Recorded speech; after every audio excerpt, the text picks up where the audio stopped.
अब हम आमंत्रित करते हैं दिव्या सिंह। दिव्या सिंह, माँ तुम कलंकित माता कैके कैसे बन गई? माँ तुम कलंकित माता कैके कैसे बन गई? Divya Singh.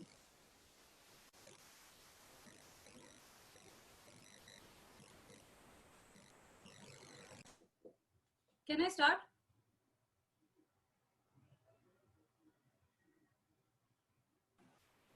Can I start? Yes, you can.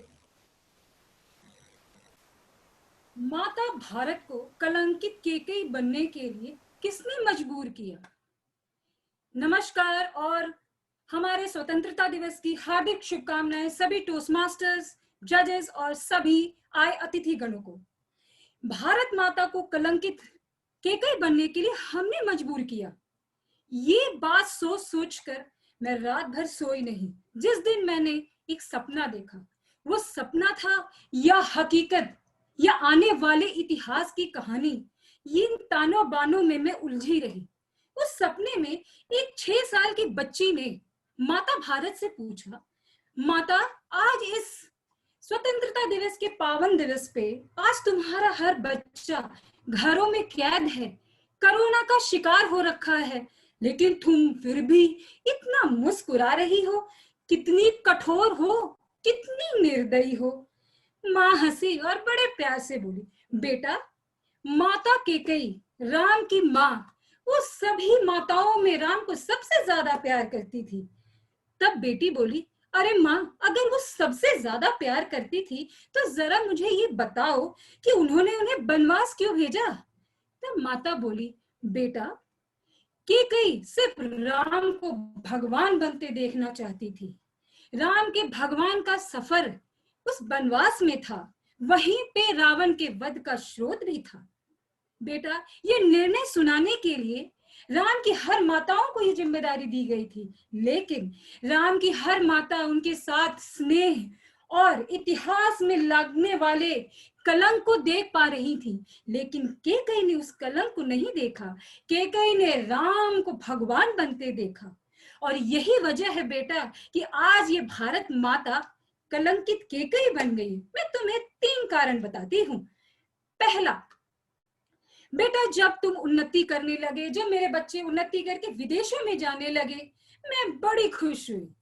लेकिन मेरी जमीन, मेरी हवा और मेरे पानी में अब तुम जहर घोलने लगे।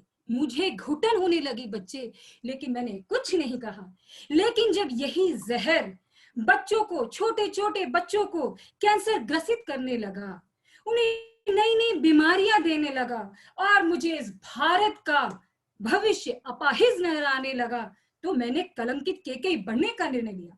दूसरा, जब मेरे बच्चे घंटों कोसों दूर अपने दोस्तों से बैठकर व्हाट्सएप पर बातें करने लगे, चैट होकर खुश होने लगे, फेसबुक पर लाइक करने लगे पोस्ट को, तो मुझे बड़ी खुशी हुई।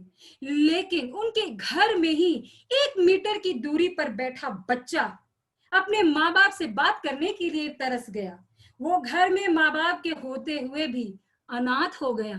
तब मुझे केकई बनना पड़ा। तीसरा, जब एक घर, मेरे बच्चे का घर से मकान बनने लगा और फिर मकान से होटल बनने लगा, जब 1 जून के नाश्ते के लिए, खाने के लिए हम सब जश्न मनाने लगे, वो एक दिन का, रात का डिनर भी जश्न सा होने लगा। और उस खाने पर जब बच्चों से सवाल पूछा गया, बच्चे, तुम प्रगति, पैसे और उन्नति की दौड़ में कहाँ हो? ये तुम्हारा स्टेटस कहाँ है? और फिर उस बच्चे को प्रथम के अलावा कोई विकल्प ही नहीं दिया गया। बोला गया, तुम उस दौड़ में तुम्हें प्रथम ही आना है। तब वो बच्चा जब इस दौड़ में थोड़ा भी डगमगाने लगा, तो उसने खुदकुशी का रास्ता चुना और तब इस भारत माता को केकई माता बनना पड़ा। मेरे बच्चे, ये याद रखना, ये बनवास जो आज हम झेल रहे हैं, ये नहीं खत्म हो जाएगा, लेकिन बस इतना ध्यान रखना, उस रेखा जो लक्ष्मण रेखा दी गई उसको मत पार करना। कुछ बच्चों ने मेरे उस रेखा को पार किया है, लेकिन उन्हें बचाने के लिए हर धर्म के भगवान खुद डॉक्टर और नर्स के रूप में उनकी सेवा कर रहे हैं। बच्चे, इसे ध्यान रखो और इस वनवास को हम मिल के खत्म कर सकते हैं। इसीलिए बच्ची ने फिर मुस्कुरा के बोला, मुझे समझ में आ गया माता, जिस दिन हमारा भारत और जिस दिन हमारे अंदर का रावण मारा जाएगा, उस दिन इस भारत को कोई भी काफिर कैद नहीं कर पाएगा। धन्यवाद।